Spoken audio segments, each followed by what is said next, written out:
The student asked if I would provide some instructions on creating the species accumulation curve, which you're doing in your assignment this week. So let me show you how to do that using Excel. I've created some pretend data here, similar to what you have on your assignment. So your assignment has you go and look at these 2-minute increments. Each 2-minute increment is your sample, and then you're looking at how many new species are you finding in each of those new time increments. And then over here we have our cumulative number of species. So my first time I saw 1 species, of course it was new. Then the next time I saw 2 different species from the first species that I saw. So now in total I've seen 3 species. My next sample I saw 4, so now my total number of species that I've seen that are unique are 7. So now we have our total list of cumulative number of species.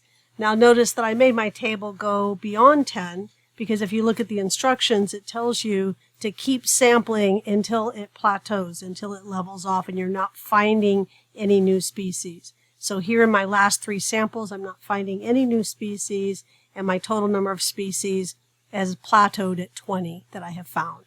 So I didn't stop at 10 because I needed to keep going until I hit that plateau. So now I'm going to show you how you would plot these. So remember, we want sample number to be on our x-axis. We want our cumulative number of species to be on our y-axis.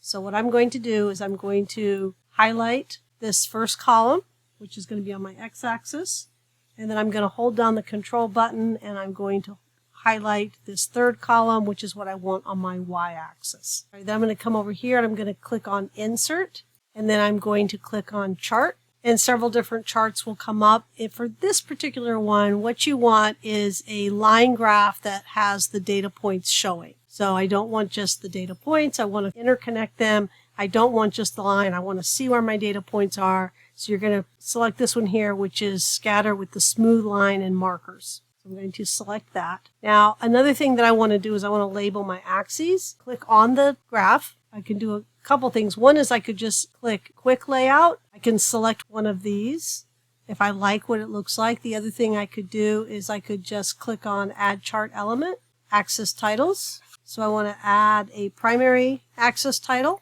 This is sample number on X. Come back over to Chart Element, Axis Titles, do my vertical axis here, the primary, and this is cumulative number of species. I can get rid of the title at the top if I want. Typically, if you're putting a graph into a publication, into a paper, you usually remove that title. Another thing that you typically will see if you're putting something into a published paper is you don't see these grid lines. So we can get rid of the grid lines. I can click there and I can backspace to get rid of them. I can click on those lines, backspace to get rid of those. So sometimes you'll see the grid in the background, but normally if you're putting something into a paper for publication, you don't have grid lines in the background and you also don't have a title on it. So this is how we would generate one of those species accumulation curves in Excel.